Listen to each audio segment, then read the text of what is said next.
All right, Ronan MMA, welcome back to the channel. Now, last night, former bantamweight champion Aljamain Sterling competed in a Polaris grappling match, which he was victorious over Mike Grundy, and because of that, he got a little bit of mic time, which may be to his detriment ultimately, because to be quite honest, the desperation is just seething out of Aljamain Sterling, and it's honestly getting a little bit annoying. Now, he's already done a few antics in his attempts to call out the new champion, Sean O'Malley, who he just lost to by second round TKO, okay, holding up the phone with the message on it, things like that. In almost every single interview, he is clamoring for a rematch. And look, I understand advocating for yourself, but sometimes enough is enough. And when you make dumb claims like he did last night, some people are going to criticize you. Now, I'm going to be one of those people. I want to go over what he said, so I'm going to show you the video of his post-fight interview, and then I want to go over some of the claims that he made.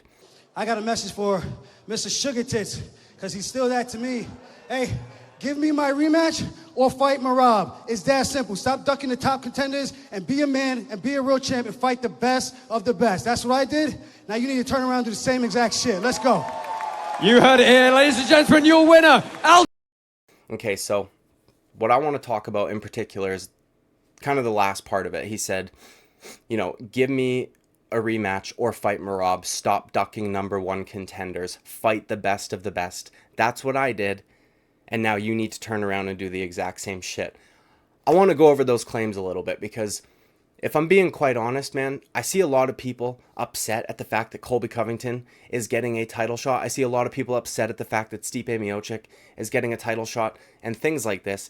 And I just want them to keep the same energy. Now, Aljamain Sterling has a much better argument than his friend Merab Dvalishvili, but I want to go over both of those statements. So I want to go over his friend Merab getting the fight and him being the number one contender and that claim. And then I want to go over Aljamain Sterling allegedly fighting the best of the best while not ducking any number one contenders. Because if we're going to be honest, his bantamweight championship reign was not that. So let's go over, I first want to go over the Merab part and then we'll get to Aljo after the fact. Now, Merab absolutely has an extremely impressive win streak. I want to go over it one by one, okay? Because if you go over it one by one, you start to realize that while the fact that he's able to string that many wins together is impressive, the names on there are not, and he only has, I think, one or two top 10 wins that are still active competitors, which is a big criticism that Colby Covington consistently gets is, well, he doesn't have a win over whatever an active top 15 or whatever they like to say. So let's go over his win streak one by one. So first he fought Terrion Ware, okay? No longer in the UFC and was on a 3-fight skid, when Merab beat him. He left the UFC after his loss to Merab. So right there, this is the fight that kicked off his win streak. Guy's no longer in the UFC. Was on a skid. No longer active. Next fight, Brad Katona. Dude just got back in the UFC, okay, from the Ultimate Fighter, which he got into the UFC from the Ultimate Fighter and then got released because he went, I think, 0-2 or maybe 1-2, and they were all extremely boring fights, okay, so he got released, went and got a few boring decisions in some other organization, and then pretty much because he's teammates with Conor McGregor was able to get back on the Ultimate Fighter, and he did end up winning, and to be fair, that fight was very exciting, but that is his only win in the UFC in a very long time, and it was against a guy who is not in the UFC, okay? Now, even if that guy ends up getting a contract off of that win, the guy that he fought against, fine, but that dude hasn't been competitive in the UFC, hasn't fought in the UFC in a very long time, so it's not like Brad Katona is some UFC vet with a bunch of wins on his record. He's not ranked even a little bit. He literally just got back into the UFC by beating a guy who wasn't in the UFC. So there's that. Now the next one, Casey Kenny, okay? On a 2-fight, this might be the best win, by the way, in this win streak, aside from the one at the very top, which we will get to. Casey Kenny's on a 2-fight skid right now, losing to Dominic Cruz and Song Yadong. Now, Song Yadong, dude's on a tear, all good, and he's also young and, not about to be retired, not an old man in Dominic Cruz, but it is what it is. He hasn't fought in over 2 years, and he doesn't have a scheduled fight. So while he is still an active UFC fighter, he's not ranked, and he's not very active. Okay, now let's move down.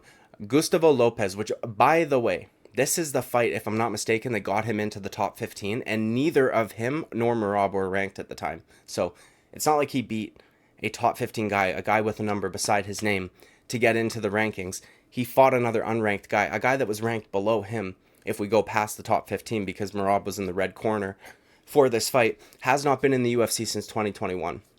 Going 1-2-1 in the UFC. And he recently just lost in a much smaller organization. Now let's go up to John Dodson, okay? He hasn't been in the UFC since 2021 of October, where in his last 5 he went 1-4, and by the way, he's 39 years old. When Merab fought him, he was 36 or something like that, and Merab was his last fight in the UFC. So yet again, out of these, how many have I listed so far? 5. We've got one guy that just got back into the UFC, and one guy that is active who hasn't competed in over 2 years. Moving up to Cody Stamann, currently active, okay? His last fight was just a few months ago where he lost. Since 2020, this dude's 3-4 and is currently not ranked. Not the best win. Now we start to get to his actual ranked opponents, and they're kind of laughable. So, Marlon Moraes, since retired from MMA, thank God for him and his family, okay, because that was brutal to watch. After going 1-5 in his last 6 in the UFC, the one win being a controversial decision over Jose Aldo, okay? And then he went on to get finished 3 straight times in the PFL. So going 1-8 in his last 9 fights on some BJ Penn shit, okay? And is now retired. So not even active, not just in the UFC, in MMA in general. Somehow Marlon Moraes, after getting finished by Rob Font and Corey Sandhagen, was still ranked number 6. So this is how Merab got that ranking. And then we move up to Jose Aldo. Aldo was ranked number 3. And was actually on a 3-fight win streak, which is good, okay? It's Jose Aldo. First of all, that was his retirement fight, and everybody knew that. He also, if I'm not mistaken, leaked that information to the public and didn't allow Jose Aldo to have his moment. He also fought like the biggest bitch of all time and was so fucking boring in Jose Aldo's retirement fight, just pushing him up against the cage essentially for 3 rounds. Also, I want to go back to the Marlon Moraes one for a second. If I'm not mistaken, that's his only fucking finish in this win streak, but either way, we'll move up. So Jose Aldo is his first good win, in my opinion, or at least a win that aged well.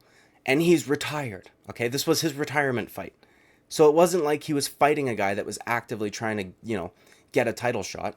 He retired after this, okay? So far, Merab only has 2 opponents that are in the top 10. Jose Aldo and Marlon Moraes, both of them are retired, okay? He got into the top 15 without beating a top 15 ranked opponent. He got his number 6 ranking by beating Marlon Moraes, who had been finished multiple times before his fight with him, and ended up leaving the UFC and, shortly after retiring. Again, thank fucking God. Now we get to his actual legitimate win, in my opinion. His only, by the way, top 5 win, and his only win in the top 10 of current active fighters, okay? Petr Yan, of course, I'll give it to him. Good win. It is Petr Yan. Do you know what I mean? He's good. So it is what it is. All right, I'll give him that one. No problem there. No problem giving him that one. Yeah, the Petr Yan fight is a good win for sure. But by the way, he was on a 2-fight skid when he got this fight, and it wasn't the most impressive performance. You can say that the cardio and the pace was impressive and all of that good stuff, but he failed a record number of takedowns. Okay, it's not like I don't know. It is what it is, man. Petr Yan's his only top 5 win, his only active top 10 win. So there we are, okay? He's got a number 2 ranking based off of beating one guy that is currently active, that is ranked. It is what it is, man. That's his best win. Now the 3-fight skid thing too, I guess Merab was the only person that dominantly beat him, or at the very least you could argue decisively beat him. There are people that thought that he won the Sean O'Malley fight. There are people that thought he won his rematch with Aljamain Sterling. So, all things considered, right? 2 controversial decisions back to back. It's not like he was getting stopped in those fights. Merab goes out there, decisively beats him. Good on Merab. Good decisive win. And that gets him his number 1 ranking. As I said, the only active fighter that he has fought in the top 10, okay? Something else that I want to address is Aljamain Sterling's claims that when he was champion, he only fought the best of the best and he didn't duck number 1 contenders. And that Sean O'Malley needs to do the same thing. Now, let's take a look at his championship reign, because if we look at it, we can kind of see that while it might not have been his decision ultimately or his fault, he didn't really fight top contenders. He didn't really fight the best of the best. He fought guys with name value. Now, again, to be fair, this probably was UFC made decisions. However, if Aljamain Sterling is aware of that the UFC is going to make decisions on behalf of the champion, then I don't know why he's giving Sean O'Malley such a hard time for essentially having the Cheeto Vera fight. I know Sean O'Malley likes to make it seem as though he's the one calling the shots, but he's not. The UFC calls the shots. If they see that there's value in a fight, they're going to make that fight. And Aljamain Sterling should know that better than anybody. Now, he was forced to rematch Petr Yan after he was, after he finessed the title, which it is what it is. That was Petr Yan's fault, absolutely. But I still don't really like the way that Aljamain Sterling acted about it. The Oscar-winning performance that got him his title, okay? Forced to rematch Yan, who was without a doubt a number one contender at the time. Actually, he was the interim champion, but regardless. And he got it, okay? Good one. However, it was a controversial decision. It wasn't like it was ultimately decisive. He didn't beat the shit out of Petr Yan. As a matter of fact, Sean O'Malley caused a lot more damage to Petr Yan than Aljamain Sterling ever did in any of the fights, okay? But either way, he got it, so good for him.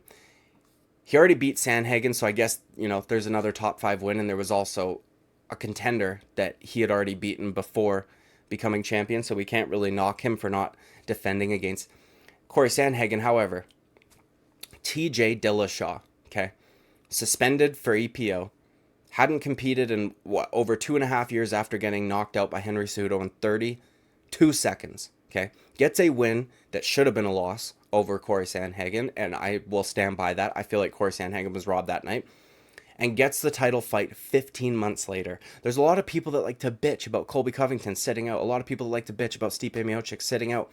I don't remember people being all that upset about TJ Dillashaw getting a title fight 15 months after a controversial split decision, because they literally waited for him to get surgery on his knee, which was damaged, caused by Corey Sandhagen, okay? Now, TJ Dillashaw never lost his belt. However, at the time that he fought Aljamain Sterling, he was in his late 30s.